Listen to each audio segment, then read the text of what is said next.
Em nosso estudo de hoje, a lição 25 do livro Roteiro tem por título Ante a Vida Mental. Quando a criatura passa a interrogar o porquê do destino e da dor e encontra a luz dos princípios espiritistas a clarear-lhe os vastos corredores do santuário interno, deve consagrar-se à apreciação do pensamento quanto lhe seja possível a fim de iniciar-se na decifração dos segredos que para todos nós ainda velam o fulcro mental. Se as incógnitas do corpo fazem do mundo a paixão da ciência, que designa exércitos numerosos de hábeis servidores para a solução dos problemas de saúde e genética, reconforto e eugenia, além túmulo, a grandeza da mente desafia-nos todos os potenciais de inteligência no trato metódico dos assuntos que lhe dizem respeito.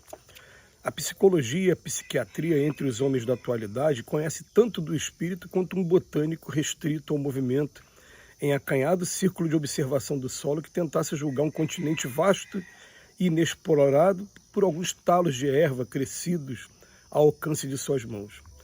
Libertos do veículo da carne, quando temos a felicidade de sobrepairar além das atrações da natureza inferior, que por vezes nos imantam à crosta da terra indefinidamente, compreendemos que o poder mental reside na base de todos os fenômenos e circunstâncias de nossas experiências isoladas ou coletivas.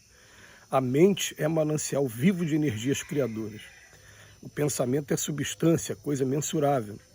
Encarnados e desencarnados povoam o planeta na condição de habitantes do imenso palácio de vários andares em posições diversas, produzindo pensamentos múltiplos que se combinam, que se repelem ou que se neutralizam. Correspondem-se às ideias segundo o tipo em que se expressam, projetando raios de força, que alimentam ou deprimem, sublimam ou arruinam, integram ou desintegram, arrojados sutilmente do campo das causas para a região dos efeitos. A imaginação não é um país de névoa, de criações vagas e incertas. É fonte de vitalidade, energia, movimento. O idealismo operante, a fé construtiva, o sonho que age, são os pilares de todas as realizações. Quem mais pensa, dando corpo ao que idealiza, mais apto se faz a recepção das correntes mentais invisíveis nas obras do bem ou do mal. E em razão dessa lei que preside a vida cósmica, quantos se adaptarem ao reto pensamento e à ação enobrecedora se fazem preciosos canais de energia divina, a qual em efusão constante banha a humanidade em todos os ângulos do globo, buscando as almas evoluídas e dedicadas ao serviço de santificação, convertendo-as em médiuns ou instrumentos vivos de sua exteriorização para benefício das criaturas e erguimento da terra ao concerto dos mundos de alegria celestial. Gente, olha que coisa interessante. Enquanto eu estava fazendo a leitura, eu estava me lembrando de André Luiz, no livro Nosso Lar. Quando ele chega lá do outro lado da vida, ele fala: eu sou médico, e com muita educação e muito tato, viram para ele e falam assim: ó, você é médico do corpo físico, mas aqui no mundo espiritual a gente não tem mais corpo físico. Aqui o corpo principal é o corpo mental. E aí André Luiz descobre que em relação ao corpo mental ele não sabe muita coisa, porque os nossos estudiosos da medicina aqui na Terra, eles se dedicam até muito tempo de estudo nos bancos da faculdade, depois fazendo residência, depois fazendo os estágios, para poder descobrir como funciona todo o nosso sistema circulatório, o sistema nervoso, o sistema respiratório, sistema reprodutor, a nossa digestão, como funciona cada um, e procurando obter na natureza ou nas conjugações químicas aquele que seja o remédio para poder aliviar nossas dores. Mas quando chega do outro lado da vida, a gente não tem esse corpo físico, é o corpo puramente mental.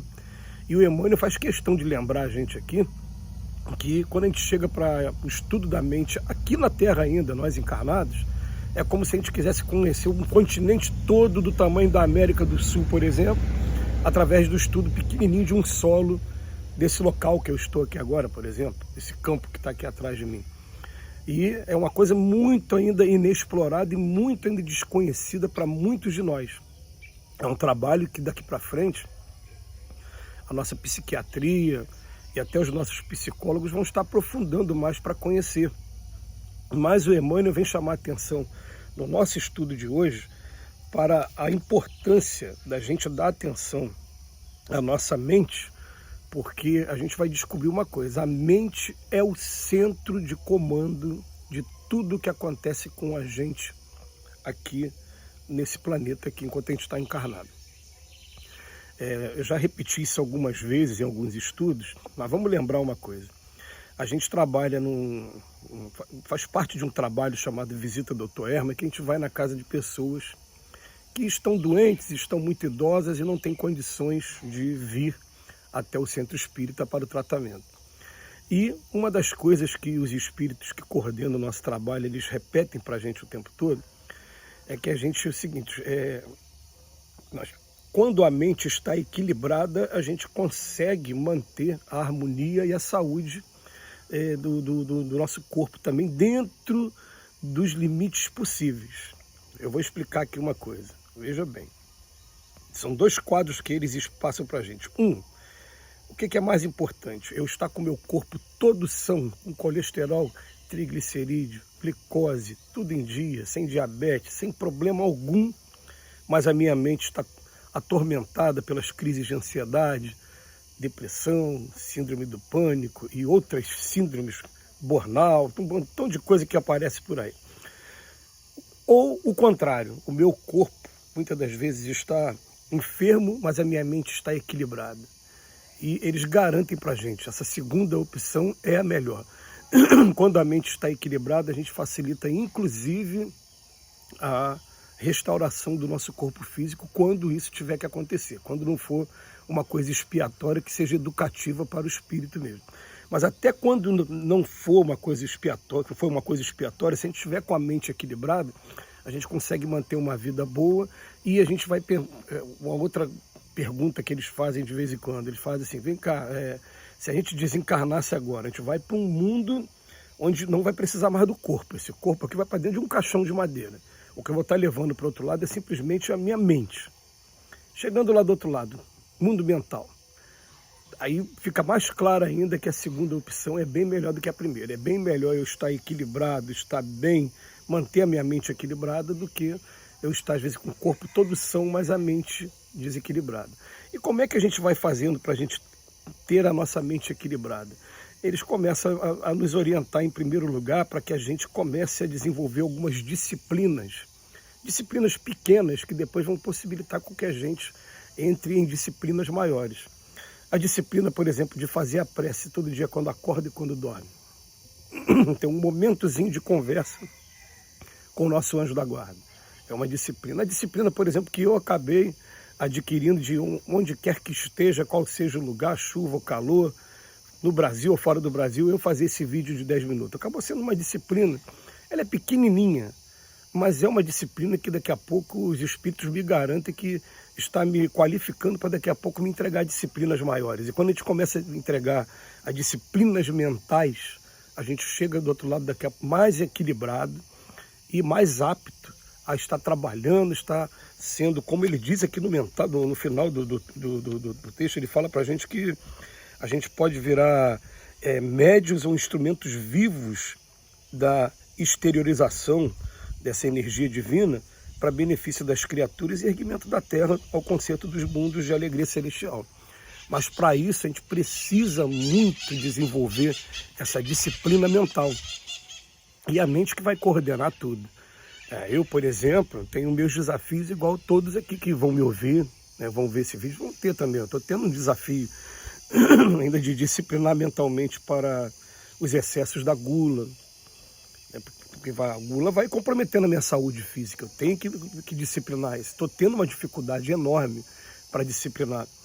A gente está procurando também desenvolver muito, né, aquela disciplina de se manter no trabalho, de não deixar com que a preguiça, o comodismo tome conta da gente. E são pequeninas disciplinas, que para muitos vai parecer que não é coisa nenhuma, mas que vão fortalecendo a mente. Da mesma maneira, quando a gente toma vitamina C e toma as vitaminas que vão fortalecer o nosso corpo para não permitir que a enfermidade chegue. E a gente fazendo isso, de gotinha em gotinha, depois a gente vai ver o resultado no plano espiritual. Que Jesus nos abençoe hoje e sempre.